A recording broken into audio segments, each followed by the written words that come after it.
नमस्कार, मैं डॉक्टर चैतन्य हूँ और हम देख रहे हैं हमारा channel critical care basics.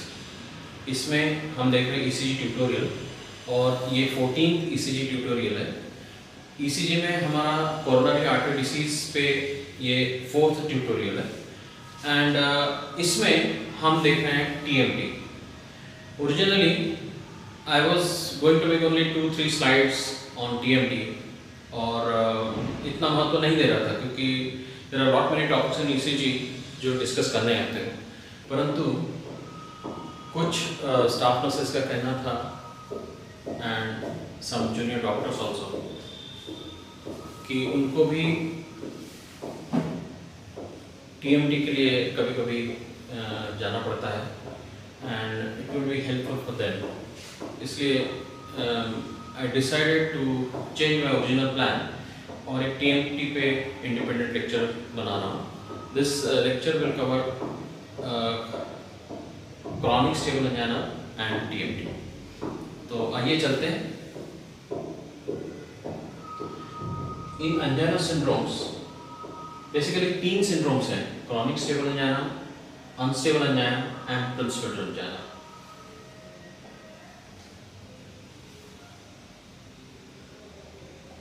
It all depends on the process called atherosclerosis। Coronary artery disease जो ischemic artery disease होता है, that basically starts with a process called atherosclerosis। जब हम पैदा होते हैं तब हमारी coronary arteries are clean, उसमें अंदर कोई blockages नहीं रहते हैं and आर्टरी के 3 लेयर्स रहते हैं। अंदर की लेयर इंटीमा जो एकदम सॉफ्ट रहती है, बीच की मस्कुलर लेयर और बाहर एक्सटर्नल। तो धीरे धीरे जब हम लगभग 1 साल के होते हैं, थोड़े थोड़े फैट के मॉलिक्यूल्स आके इस इंटीमा के नीचे इकट्ठा होने लगते हैं। इस प्रोसेस को कहते हैं एथेरोस्क्लेरोसिस और ये प्रोसेस कुछ लोगों में तेजी से होता है, जिनको बोलते हैं एथेरोस्क्लेरोसिस रिस्क फैक्टर्स, जिसमें बहुत सारे हैं पर गिनाने के लिए 6 सिंपल फैक्टर्स हैं। 1 इज टोबैको किसी भी रूप में, नंबर 2 फैमिली हिस्ट्री, आपके मदर फादर को हार्ट अटैक है तो, number 3 obesity, number 4 cholesterol, number 5 diabetes and number 6 hypertension. So अगर ये रिस्क फैक्टर्स हैं तो ये तेजी से फैट इकट्ठा होता है इंटीमा के नीचे, उसके अंदर फिर मैक्रोफेजेस जाते हैं, सेल्स जाते हैं एंड फाइनली वहाँ पे कोलेजन डिपॉजिट होने लगता है। सो ये उभार धीरे धीरे बढ़ने लगता है और ये जब 70% लुमेन ऑक्यूपाई करता है, अंदर से लुमेन का 70% ऑक्यूपाई करता है, तब अपने को चलने में दर्द होने लगता है या हाफी फूलने लगती है। That is called as chronic stable angina. ये क्रॉनिक, ये यहाँ तक आप देख रहे हैं कि यहाँ तक मैंने बैकग्राउंड ब्लू रखा है, उसके बाद डेंजर जोन चालू होता है। क्रॉनिक स्टेबल एंजाइना में डेंजर जोन नहीं है, अपन चल रहे हैं और एक लिमिट के बाद मेरा जो ऑक्सीजन डिमांड है वो, ये आर्टरी जो कि कम ब्लड सप्लाई दे रही है इसलिए ऑक्सीजन डिमांड सेटिस्फाई नहीं हो रही, इसलिए मेरे को पेन होने लगता है। यहाँ तक खतरा नहीं। खतरा कब चालू होता है? जब ये एथेरोस्क्लेरोसिस का plaque due to the shear forces, blood तेजी से जा रहा है, उस फोर्सेस से प्लाक की कैप ऊपर की हिस्सा ब्रेक हो जाता है और जैसा ब्रेक हो जाता है अंदर कोलेजन को प्लेटलेट्स चिपक जाती है। अपने ब्लड में 3 प्रकार के सेल्स रहते हैं, रेड ब्लड सेल्स जो कि ऑक्सीजन कैरी करते हैं, व्हाइट ब्लड सेल्स जो प्रतिकार शक्ति देते हैं एंड प्लेटलेट्स। ये प्लेटलेट्स जो है वो सबसे इंपॉर्टेंट रहते हैं क्लॉटिंग में, और जैसा खुरदरा कुछ भी सरफेस उनको मिलता है कोलेजन के रूप में, वो प्लेटलेट वहां चिपक जाते हैं and they form a plaque, that is called as white plaque. उसके बाद क्लॉटिंग फैक्टर्स इकट्ठा होकर एक क्लॉट बन जाता है और उसमें आरबीसी फंस के फिर रेड क्लॉट बन जाता है। यहाँ पे अगर आर्टरी पूरी बंद हो गई, थोड़ी बंद हो गई तो अनस्टेबल एंजाइना होगा, पूरी बंद हो गई तो हार्ट अटैक आ जाएगा, यहाँ डेथ भी हो सकती है। So this is where the danger zone starts।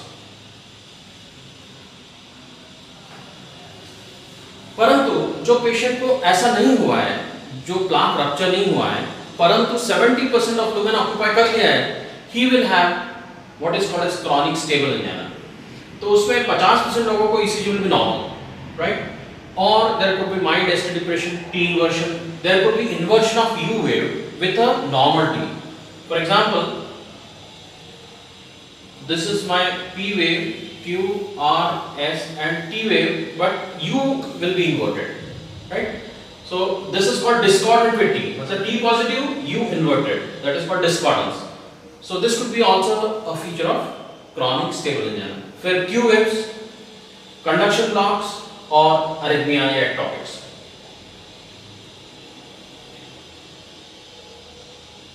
What happens is there is a supply and demand imbalance.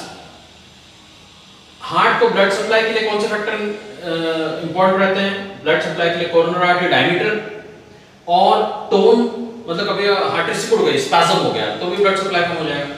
So the diameter as well as tone and the collateral blood flow, मतलब एक artery अगर block है तो दूसरी artery से collateral blood आ रहा है कि नहीं. And most importantly the perfusion pressure. ये परफ्यूजन प्रेशर डिपेंड करता है the gradient from the aorta to coronary artery, मतलब एओर्टा में कितना प्रेशर है बनिस्बत की कोरोनरी आर्टरी में कितना प्रेशर है, उसका जो डिफरेंस है. Finally flow from the epicardium to endocardium capillaries. जैसा कि हम जानते हैं coronary arteries are on the outside of the heart और वहां से अंदर आर्टरीज जाती हैं और फिर ब्रांचेस, फिर कैपिलरी जाती हैं. So the flow from the epi to endocardial arteries is determined by left ventricular end diastolic pressure. जब diastole खत्म होता है तब प्रेशर कितना रहता है, that determines this perfusion pressure. और डिमांड, हार्ट रेट अगर बढ़ता है तो डिमांड बढ़ जाती है, ऑक्सीजन डिमांड बढ़ जाती है. जैसे घोड़े को काम ज्यादा करवाओगे तो खाना ज्यादा लगेगा. Myocardial wall stress and contractility, कितना स्ट्रेस है मायोकार्डियम के ऊपर. एंड फाइनली ब्लड प्रेशर, अगर ज्यादा ब्लड प्रेशर है तो हार्ट को पंप ज्यादा ताकत से करना पड़ेगा. Now heart rate is a determining factor for both demand and supply. अगर heart rate बढ़ता है तो diastolic time कम होता है और blood supply coronaries में कहाँ कब जाता है, हार्ट को कब blood supply मिलता है, जब heart is in diastole और in relaxing phase. ज़्यादा heart rate हो जाएगा तो diastolic time कम हो जाएगा और blood supply भी कम मिलेगा. So अगर heart rate बढ़ता है तो blood काम भी ज़्यादा पड़ता है और खाना भी कम मिलता है. Right? So heart rate is one of the main determining factors which affect both the demand and the supply. So अगर अपन rate pressure product को y axis पे ले लें and time को कितना देर अपन हार्ट को स्ट्रेस दिया तो सबसे पहले फ्लो हेटेरोजेनिसिटी में गड़बड़ मिलेगी. फिर रीजनल मायोकार्डियल डिस्फंक्शन, ये पकड़ में आता है स्ट्रेस इको से. स्ट्रेस इको से अपन हार्ट का पंपिंग देखते हैं, हार्ट रेट अपन ने बढ़ा दिया दवाई देके एंड आपने को देखा कि एक एरिया हार्ट का कम मिलने लगा है. That is called as stress regional myocardial dysfunction. ये इको में दिखता है. फिर परफ्यूजन डिफेक्ट, मतलब परफ्यूजन डिफेक्ट में हम आएंगे, कोई अपन आइसोटोप देते हैं जो हार्ट ले लेता है और फिर एक्सरसाइज करके फिर वो आइसोटोप देते हैं. अगर हार्ट का एक पर्टिकुलर एरिया वो आइसोटोप कम लेता है तो that will be seen as a perfusion defect. And उसके बाद में you get changes in the ECG, right, और उसके बाद में फाइनली सिम्टम्स आते हैं.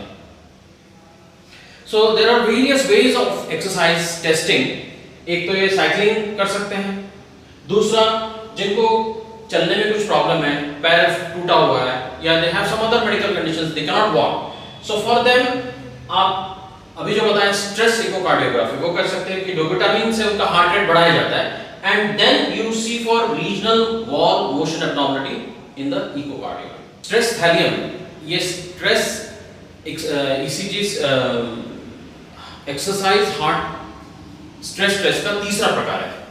इसमें एक रेडियो ट्रेसर दिया जाता है एंड 45 मिनट बाद वो ट्रेसर हार्ट ले लेता है और 45 मिनट बाद गामा कैमरा से देखा जाता है कि हार्ट के सब एरियाज में वो रेडियो आइसोटोप पहुंचा कि नहीं. उसके बाद पेशेंट को चलाया जाता है, एक्सरसाइज किया जाता है. उसके बाद एट द पीक एक्सरसाइज फिर से वो ट्रेसर दिया जाता है और फिर से 45 मिनट बाद देखा जाता है. इफ देयर इज अ डिस्कॉर्डेंस, मतलब पहले ट्रेसर सब जगह पहुंच रहा था और उसके बाद एक पर्टिकुलर एरिया में नहीं पहुंच रहा है, that is taken as an evidence कि इश्चेमिया है. परंतु in this lecture we are going to talk on stress TMT by ECG, not by stress echo और नॉट बाय रेडियोन्यूक्लिड स्कैन. तो फॉर दोज पीपल जिनको TMT में बहुत रुचि नहीं है या टीएमटी से वास्ता नहीं आने वाला, ये स्लाइड देख के आगे का लेक्चर देखने की जरूरत नहीं है ना, क्योंकि इसमें इस स्लाइड में पर्पस बताया है और बाकी आने वाली स्लाइड्स में उसकी डिटेल्स बताया है. For example, what are the diagnostic criteria. ECG stress TMT में क्या करते हैं, पेशेंट को चलाया जाता है मशीन के ऊपर और पूरे ईसीजी लीड्स कनेक्ट किए जाते हैं, उसका बार-बार हार्ट रेट, बीपी चेक किया जाता है and if there are ECG changes after exercise, after the heart rate increases, which ECG changes? Down sloping or horizontal ST segment depression, right? अभी हम तो अगर ST depression मिलता है, this is the ST depression. If it is down sloping या horizontal depression of ST segment या down sloping, then that is important. Up sloping ST segment is not that important, right? Having said that, थोड़ा सा detail में अभी चर्चा करते हैं। TMT कब किया जाता है? If there are symptoms of myocardial ischemia, you know what are the common symptoms? Chest pain. Suppose आपके पास एक यंग पेशेंट आता है 35-40 साल का and he says कि मेरे को सीटी चढ़ने में चेस्ट पेन होता है, ECG is practically normal, ये ECG में minor SVT changes है, you want to be absolutely sure, तो आप डायरेक्ट कोरोनरी एंजियो तो नहीं करोगे। In that case you will get a TMT done. Chest pain with ACS and MI have been excluded, right? Patient को chest pen हुआ, आपके पास आया, ECG is normal, troponin normal, 2-3 ECGs के सब normal, तो आपको लगता नहीं कि कार्डियक प्रॉब्लम होगा, MI होगा, फिर भी you want to be doubly sure, again get a TMT done. Recent ACS treated without coronary angiography. आपको recent acute coronary syndrome हुआ था, unstable angina हुआ था, आपने दवाई दी, coronary angiography नहीं कराया. Now you want to reassess कि इसको कितना प्रॉब्लम है, should we go in for coronary angiography? So get a TMT done. Known CHD with a change in clinical status. मतलब इसको coronary artery disease पहले से है, पर अभी उसको चलने में सांस ज़्यादा फूलने लगी.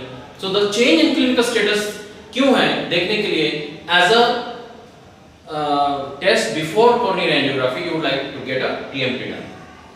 Prior coronary revascularization आपने coronary angioplasty की है. Now patient comes to you after say 1 year, you want to reassess whether the stent is patent or not. So you can get a TMT done. Abnormal or equivocal findings in CT angio. CT coronary angio is a test which is done in low probability angina, है ना? जिसको high probability angina है, जिसको मेरे को लगता है heart attack ही है, so I will go ahead and do a coronary angiogram, but जिसमें ऐसा लगता है कि प्रोबेबली इतना प्रॉब्लम नहीं होना चाहिए, सो आई गेट अ सीटी एंजियोग्राम. नाउ सीटी एंजियो दिख रहा है कि 50% स्टेनोसिस है एलएडी में, so I want to be sure कि whether that stenosis is causing any decrease in blood supply और change in ECG, so I get a TMT done. Now for cardiac assessment prior to non cardiac surgery, है ना, मेरे को hernia की surgery करना है, मेरे को गैस्ट्रोस्टोमी करना है, मेरे को कोलेसिस्टेक्टोमी करना है, एंड क्या ये पेशेंट सर्जरी झेल पाएगा? 50 साल की लेडी है, मोटी है, so she is at risk of heart problem, so उसको कोलेसिस्टेक्टोमी करने के पहले I get a TMT done, that is called as assessment prior to surgery, and finally involvement heart disease. TMT कब नहीं करना चाहिए? What are the contraindications? Acute MI within 2 days, heart attack हो चुका है, 2 दिन के अंदर आप टीएमटी नहीं करना चाहिए. ऑनगोइंग अनस्टेबल एंजाइना, अगर एक पेशेंट को चेस्ट पेन है, सिम्टम्स है, you feel that the patient has heart angina और there is a chance that he may develop a heart attack, so don't make him work. उसको तो लेटा के लाना है, उसको चलाना भी नहीं है, so TMT is out of question. Uncontrolled cardiac arrhythmia with hemodynamic instability, patient को एसवीटी है, कार्डियक अरिथमिया है, उसके कारण बीपी कम हो रहा है, don't get a TMT done. Symptomatic severe aortic stenosis, aortic stenosis heart का ब्लड एलवी से कहां पंप होता है? एओर्टा में, एओर्टा से कोरोनरी आर्टरी में जाता है. अगर सीवियर एओर्टिक स्टेनोसिस सिम्प्टोमेटिक, तो don't get a TMT done. Decompensated heart failure, patient is in heart failure, वैसे ही बैठे बैठे सांस फूल रही है उसकी, TMT is out of question. Acute pulmonary embolism, pulmonary embolism is a differential diagnosis of chest pain. जहाँ हार्ट अटैक की जगह आपको लगता है pulmonary embolism है, यहाँ पेशेंट को डीवीटी है, डीप वेन थ्रोम्बोसिस है, that is a pre-runner of pulmonary embolism. तो अगर ऐसा डाउट है तो don't get exercise TMT done. If there is pericarditis, myocarditis, do not get TMT done. Aortic dissection is a medical emergency, है ना. aortic dissection में क्या होता है? इंटीमा फट जाती है और blood runs between the intima and the muscular layer. So patient presents with severe chest pain and hemodynamic instability. So question of TMT doesn't arise, and patient disability that precludes the test. Patient में पैर में चल ही नहीं पा रहा है, fracture है, so in that case do not do. There are some relative contraindications. For example, known obstructive left main disease, left में हार्ट से निकलने वाली प्रमुख लेफ्ट साइड की आर्टरी जो कि डिवाइड होती है left anti descending and left circumflex में। अगर लेफ्ट मेन में ही आपको नोन स्टेनोसिस, आपने एंजियोग्राफी की थी और स्टेनोसिस है, सो अवॉइड डूइंग टीएमटीज, क्योंकि उसको मेहनत कराएंगे, पता चला हार्ट अटैक हो गया। Moderate to severe aortic stenosis, severe symptomatic aortic stenosis is absolute contraindication. Moderate severe aortic stenosis without symptoms, still avoid.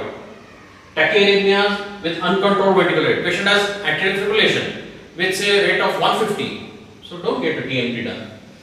Acquired or advanced complete heart block. मतलब Morbid's type 2 heart block है. पिछले lecture में देख चुके हैं what is Morbid's type 2 heart block. क्या complete heart block है? Don't do. Hypertrophic obstructive cardiomyopathy. इसमें क्या होता है कि हार्ट का मसल इतना मोटा होता है कि हार्ट के ब्लड फ्लो जब बाहर जाता है लेफ्ट वेंट्रिकुलर आउटफ्लो ट्रैक्ट उसी में बीच में आता है, सो इतना ग्रेडियंट होता है कि हार्ट का ब्लड वहां जा ही नहीं पाता, तो that presents something like clinically it presents like aortic stenosis. So do not gate TMT done if the patient has HOCM with severe resting gradient. मतलब HOCM में क्या होता है, किसी पेशेंट को एक्सरसाइज करने में ग्रेडियंट बढ़ता है, तो रेस्टिंग ग्रेडियंट ही जिसका ज्यादा है, gradient is the difference between the aortic pressure and the LV pressure that can be easily measured with echocardiography. अगर recent stroke हुआ है, brain stroke हुआ है या transient ischemic attack हुआ है, do not get TMT. अगर patient mentally impaired है, नहीं चल पाएगा, नहीं कर पाएगा। Patient has a resting hypertension of BP 200/110 है, so TMT is no urgency. पहले BP control करिए and then after a week you can safely do a TMT. Uncorrected medical conditions, hemoglobin 5 ग्राम है, so do not subject the patient to unnecessary risk. Electrolyte imbalance, potassium 2.5 है, do not get a TMT. Hyperthyroidism में already heart rate ज़्यादा होता है, so with TMT they can go in atrial fibrillation or sudden tachycardia. So do not avoid TMT. These are the relative contraindications. There are some conditions जिसमें TMT में आपको ischemic heart disease diagnose करने में दिक्कत जाएगी. For example, WPW pattern है ना, WPW pattern में क्या होता है, there is a short PR interval and a delta wave and a wide QRS and ST depression T inversion. So already Jin condition में ST depression और T inversion होता है, ऐसी सारी कंडीशंस में TMT is problematic. Ventricular paced rhythm, अगर ventricular में paced rhythm है तो वैसे ही QRS wide रहता है, T inverted रहता है. Left bundle branch block, again there is a problem with the distal QRS. So TMT will be a difficult situation. Diagnosis नहीं कर पाओगे आप, so stress echo probably would be a better choice. More than 1 millimeter ST depression at rest. Already patient को ST depression है, rest पे, तो TMT में देखना दिक्कत हो जाएगा. Digoxin से भी ST depression होता है.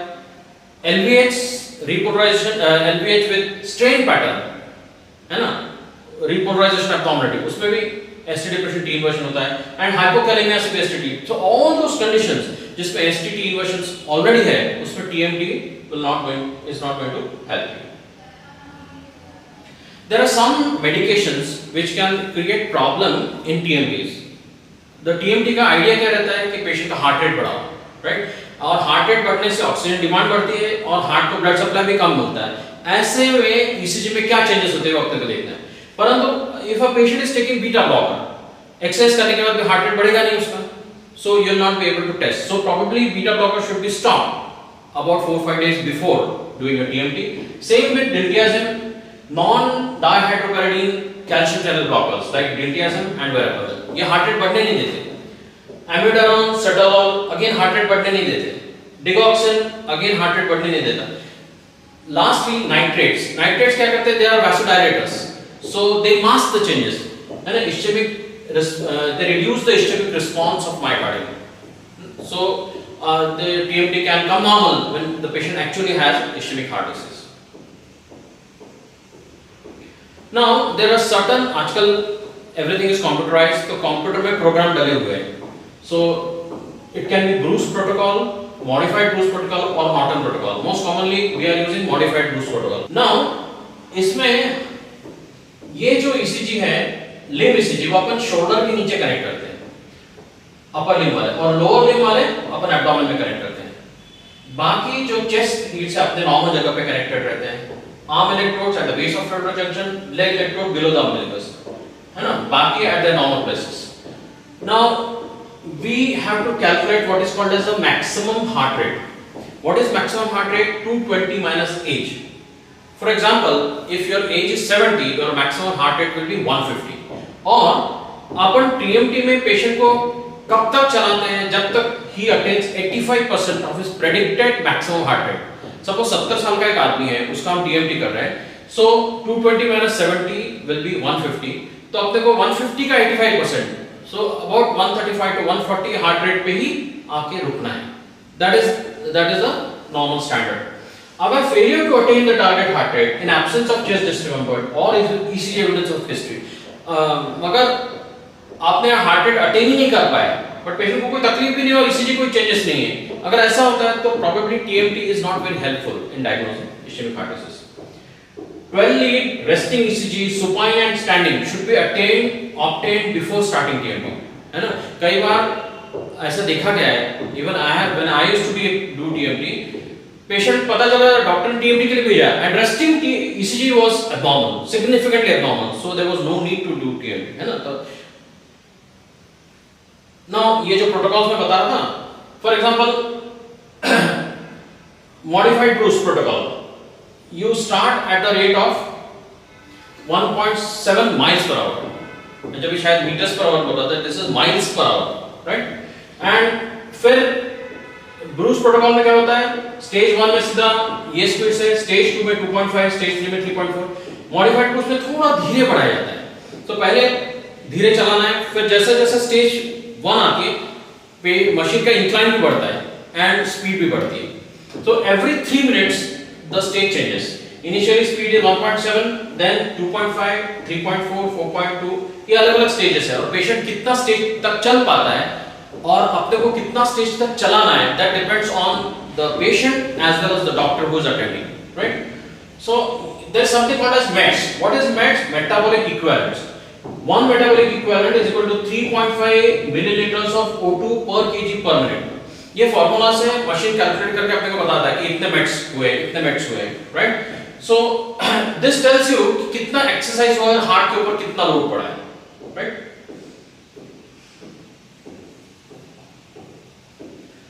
वंस वी स्टार्ट, पेशेंट को अपने मशीन पे पूरा ईसीजी कनेक्ट कर दिया and we make start him walking. तो अपने को पहले बीपी लेना है स्टेज 0 में, एंड हर स्टेज में अपने को एक बार बीपी लेना है एंड हार्ट रेट तो कंटिन्यू डिस्प्ले होते रहता है, बीच बीच में हार्ट रेट भी नोट करना है. Data should be obtained at the end of each stage. Stage 1 खत्म हुई कि फिर बीपी, हार्ट रेट वगैरह every data, and at any time the abnormality is detected. कभी भी अपने एब्नॉर्मलिटी आपको डिटेक्ट हुई, सपोज आपको मॉनिटर में एसटी डिप्रेशन दिखने लगा, immediately take the blood pressure also and note everything and stop. During recovery from exercise the issue, जब अपने को पेशेंट बोलता है कि मैं थक गया या अपने को ऐसे कोई चेंजेस दिखते हैं और अपन टीएमटी को जो ब्रूस प्रोटोकॉल स्टॉप करते हैं, तो the machine doesn't stop, it goes in recovery इस ग्रेजुअल मशीन की स्पीड कम होती है and then machine stop. So in that recovery phase जो भी अगर कुछ चेंजेस आ भी गए तो वो कम होते हैं. सो इसलिए आपको ECG should be recorded every 2 minutes during the recovery also. और कब तक? जब तक हार्ट रेट 100 के नीचे नहीं आता या जो गड़बड़ ईसीजी आया था वो नॉर्मल नहीं हो जाता है ना. So keep on recording the ECG in recovery also. BP before starting and during each stage, stage 1, stage 2, शुरू होने के पहले और बीच में स्टेज के आपको बीपी नोट करना है. नॉर्मली क्या होता है? The systolic blood pressure should rise with each stage of exercise. Her stage में सिस्टोलिक ब्लड प्रेशर बढ़ते जाता है और diastolic doesn't change much. Now when to stop? जो TMT रहती है उसमें सामने पकड़ने के लिए एक बार रहता है, so patient can hold the bar and walk. तो वो बार केवल सपोर्ट के लिए पकड़ना पड़ता है. You don't have to put weight on the bar, otherwise आपके हार्ट पे प्रेशर जो आना चाहिए वो आएगा नहीं, जिस जो चीज अपन टेस्ट करना चाहते हैं. But in the center of the bar there is a red button and आपको ऐसा लगता है कि there is sudden problem, मेरे को sudden chest pain हो गया, I am not feeling well, so I can just push that button and TMT will stop. So patient determine endpoints. Patient wants to stop, and you can just put the emergency red button. There is significant chest discomfort. I feel heaviness in the chest, the patient says. So patient can stop the test. Marked fatigue and severe dyspnea, severe breathlessness आने लगी और एकदम there's a feeling of drained down. The patient can stop. चक्कर आने लगी, leg cramps आने लगा, joint discomfort. All the time TMT is not an innocuous procedure. All the time careful observation of the patient facial expression, right? I have seen patients suddenly falling down after he had hypotension during a TMT. So आपको facial expression देखना है, colour एकदम चेहरा सफेद तो नहीं पड़ गया, अगर कोई इसी चेंजेस तो नहीं हुए हैं, बीपी कम ज्यादा तो नहीं हुआ, ये सब चीजें जो ऑब्जर्वर को देखते रहना है, and he should immediately detect and stop the TMT if the necessary be. Provided determined endpoints, है ना? ये तो पेशेंट ने तकलीफें बताई. अभी I am doing the TMT और पेशेंट चल रहा है, and when should I stop? Patient does not look well. मेरे को ऐसा लग रहा है कि पेशेंट को ठीक नहीं है, उसका चलना ठीक नहीं है, उसका बैलेंस जा रहा है, ही इज लुकिंग कंफ्यूज और पेल और नीला पड़ रहा है, साइनस हो रहा है, तो immediately I can stop the TMT. Exertion hypotension, जैसा कि मैंने बताया, BP should rise with each stage. Systolic blood pressure पहले जैसा 140 है रेस्टिंग, तो 150 फिर 160, ऐसा BP should rise. If there is hypotension, right? Yeah, significant hypertension I can stop. If this is like systolic BP more than 250, diastolic more than 120, so you can stop.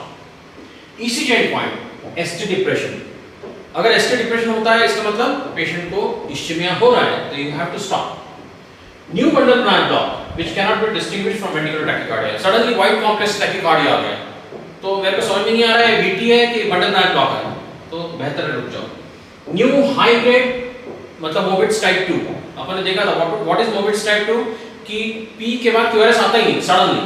सो अगर ऐसा block या complete heart block आता है तो stop, या naturally VF या VT आया तो you have to stop. Patient usually बेहोश हो जाएगा वीएफ में, तो या एक्टोपिक्स बढ़ने लगे या सुप्रावेंट्रिकुलर टैकिकार्डिया आ गया, stop. Now the machine can also stop. Protocol बनाए गए हैं, हार्ट रेट डिटरमिन्ड, है ना? मान लो जो 70 साल का है, अपन ने बताया कि उसका heart rate is about maximal heart rate is 150. तो मशीन को अपन सेट कर दिया कि 85% से ज्यादा heart rate 85% of that maximal heart rate आ गया तो रुकना है. तो जैसा हार्ट रेट 140 वगैरह क्रॉस करेगा मशीन विल स्टॉप. और वर्कलोड डिटरमिन्ड, अपन ने डिसाइड किया था कि 5 मिनट्स पे रुकना है, तो as soon as patient crosses the 5 minutes machine stops. Now, जैसा कि मैंने बताया कि TMT is not free from risk. Frequency of serious adverse events like heart attack, sustained VT, and cardiac arrest, even death, has been reported in 1 in 10,000. So, first is you should be safe and your patient should be safe. So, what can you do to improve your safety? Trained personnel, जिसने कोई भी ECG का training नहीं है, उसको वहाँ पे खड़ा मत करो. अक्सर ऐसा देखा जाता है कि जो सबसे नया बंदा आता रहता है, क्योंकि टीएमटी में डॉक्टर्स को ऐसा लगता है कि कुछ ज्यादा काम नहीं है, तो सबसे नया जो सिस्टर आती है उसको टीएमटी में खड़ा कर देते हैं. That is a wrong practice. She should know, the sister और स्टाफ और the technician who is standing there should know basics of ECG, should know treatment of sudden VT wave हो तो क्या करना है. He should know CPR. ऐसा बंदा होना चाहिए वहाँ पे. कई जगह ऐसा होता है कि वहाँ पे लेटने के लिए पलंग भी नहीं है या तखत भी नहीं है, ऐसा नहीं. There should be bed in case the patient feels dizzy और सडनली पेशेंट डेवलप्स टैकिकार्डिया, आपको स्टॉप करके आपको लिटाते बनना चाहिए. फिजिशियन और अदर हेल्थ के प्रोफेशनल, एक फिजिशियन या कॉम्पिटेंट नर्स होनी चाहिए. कंटिन्यूअस ईसीजी मॉनिटर ऑन होना चाहिए. आपको pre test history and physical examination, है ना? Do not do TMT without having done a physical examination to rule out some major contraindication for TMT, right? तो हाथ से कम हो गया. Patient awareness of limiting science and symptoms. Patient को बता के रखो कि आपको चेस्ट पेन होता है, आपको घबराहट होती है, आपको चक्कर आने लगती है, तो you have to press this red button. Otherwise, patient will keep on doing it, suddenly faint. Emergency resuscitation equipment, वहाँ पे आपको Ambu bag, emergency defibrillator, everything should be there at hand. And attention to exercise test endpoints, है ना? आप यहाँ पे TMT चल रहा है, आप वहाँ पे चाय पी रहे हैं, आपको ख्याल ही नहीं. This should not happen because every TMT is potentially dangerous. Because आपके पास ऐसा पेशेंट आया है, उसको हार्ट में तकलीफ है, ऐसी संभावना है, इसके लिए अपन उसको एक्सरसाइज करा रहे हैं. सो यू हैव, आपको उसकी गंभीरता देखते हुए you have to be always attentive, right. Finally जो मेन पॉइंट हमको बताना था, ये 3 स्लाइड्स में बताया गया है कि what are the actual changes seen in the ECG, right. So this is our normal pre-exercise TMT. For example, our ECG is normal. There could be junctional depression, right? So ST has gone down right from the junction. Junction कौन सा junction? J junction. J junction कहाँ? जहाँ S खत्म होती है, ST चालू होती है. So this is junctional depression और upsloping ST depression. जैसा कि हमने अभी बताया था, ये जो ST depression जब slope ऐसा रहता है, upslope, that is relatively less dangerous. But still, अगर मोर देन 1.5 मिलीमीटर डिप्रेस्ड है और 80 मिलीसेकंड मतलब 2 स्मॉल स्क्वायर डिप्रेस तक डिप्रेस्ड है, so it is still important, so it is abnormal. So this is a, अगर ऐसा होता है तो you can safely say that TMT is positive for exercise induced ischemia. फिर उससे थोड़ा सा खतरनाक हॉरिजॉन्टल एसिड डिप्रेशन है ना, ये अपस्टॉपिंग थी, ये सबसे इनॉक्यूअस कम डेंजरस मानी जाती है. हॉरिजॉन्टल थोड़ी ज्यादा डेंजरस. अगर आपको जे पॉइंट से 2 स्मॉल स्क्वायर तक हॉरिजॉन्टल एसटी डिप्रेशन मिला है, कितना डिप्रेशन? मोर देन 1 मिलीमीटर, मतलब एक स्मॉल स्क्वायर नीचे और 2 स्मॉल स्क्वायर चौड़े, इतने एरिया में अगर एसटी डिप्रेशन मिलता है horizontal, that is significant. Finally अगर डाउन स्लोपिंग एसटी सेगमेंट मिलता है, सबसे खतरनाक ये है डाउन स्लोपिंग, राइट. तो ST has actually going down more than 1 millimeter, so this is even more dangerous. And finally, अगर ST elevate होती है तो सबसे खतरनाक, right? We will come to, I've taken a special slide on ST elevation, so we'll come to it. And lastly, T तो normal है, ST में भी थोड़ा सा depression, but you get discordant U wave depression. तो T सीधा है पर U depression है. So ये 1, 2, 3, 4, 5 में से कुछ भी है, the all are abnormal and all are the indications of saying it a positive TMT. Now वही मैंने 2 स्लाइड्स में रिपीट किया है. हमने देखा था कि junctional ST depression normal physiological और पैथोलॉजिकल को कैसे डिफरेंशिएट करते हैं. अगर ST depression junctional ST depression मतलब जे पॉइंट से एसटी डिप्रेस हो गया, तो अगर PR segment, ST segment and proximal limb of T wave ये मिलके ये पैराबोला में फिट होता है, so that is a normal या फिजियोलॉजिकल ST डिप्रेशन. पर अगर ये पैराबोला ब्रेक हो जाता है, सो this is a broken parabola sign, this is abnormal. So अगर ये 1.5 mm डिप्रेस हुआ है and there is a broken parabola sign, so this is abnormal. Any degree of ST elevation without Q wave, ऐसे lead में जहां पे पहले Q waves नहीं है, हम आएंगे उस स्लाइड पे फिर से, तो that is a very important sign कि ST एलिवेट हो गया, मतलब that points out to multiple significant disease. T wave inversion is also important. U wave inversion हम अभी देख चुके हैं. अगर पेशेंट को VT, VF या ventricular ectopics आने लगते हैं, so that is also considered positive. And failure to attain appropriate heart rate, right? So कोई पेशेंट को heart rate ही अचीव नहीं कर पाते हैं, so that is also not a good sign. Now this patient had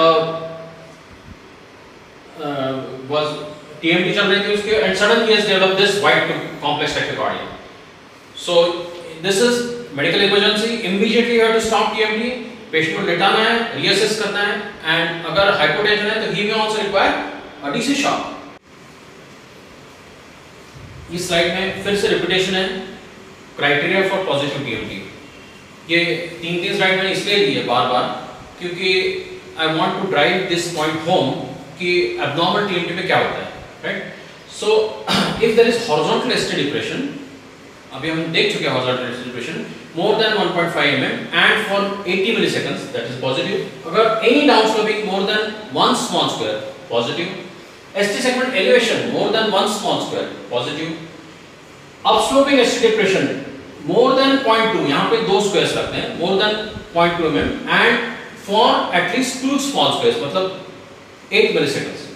And finally discordant U wave inversion. अगर ये कुछ भी मिलता है तो that is considered positive TMT. Now ST elevation in TMT है ना, तो अगर हम TMT कर रहे हैं and instead of depression you get an ST elevation, naturally आपको ऐसा लगता है कि भैया इसको तो हार्ट अटैक के पहले के चेंजेस आ गए है ना. So खतरनाक ये हो सकता है, पर one thing you have to know, ST elevation in leads with pre-existing Q wave. अगर ऐसे लीड जिसमें पहले से Q wave थी, उसमें ST elevation means RWMA and not ischemia, right? जिस लीड में पहले से Q wave थी, उस लीड में अगर ST segment elevation आता है, so that is more likely to be due to regional wall motion abnormality and not due to ischemia. परंतु अगर ECG resting ECG is normal and you develop an ST elevation, that could be two problems. One is Prinzmetal's angina. हम एक next lecture में we are going to cover Prinzmetal's angina. That is basically vasospasm related angina or critical multivessel disease.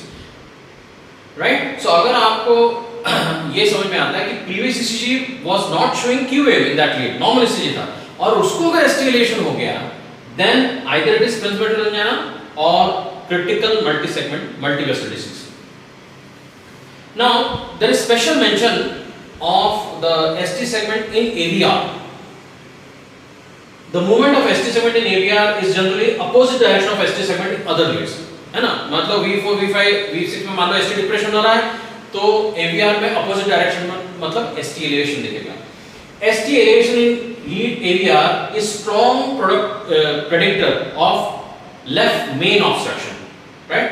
So इसकी sensitivity देखिए 70% and specificity 81%, right? So अगर V4, V5, V6 में मान लो ST depression हो गया during TMT and AVR is showing ST elevation, so there is high chance that the patient has left main obstruction and you have to immediately stop and declare that TMT as positive.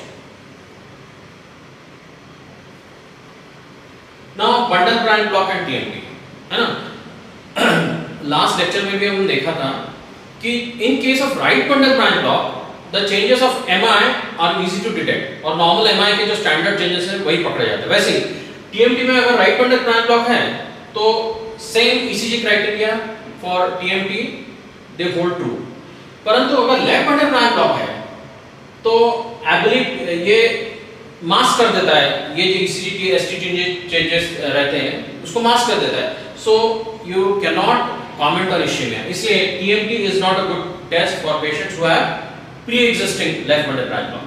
अगर right bundle branch block है आप आराम से TMT कीजिए, TMT के वो जो endpoints है वैसे ही होंगे, परंतु अगर left bundle branch block है तो you will not be able to tell while doing TMT कि पेशेंट को ischemia हो रहा है कि नहीं. So TMT is not a good test. Go for stress carrying instead.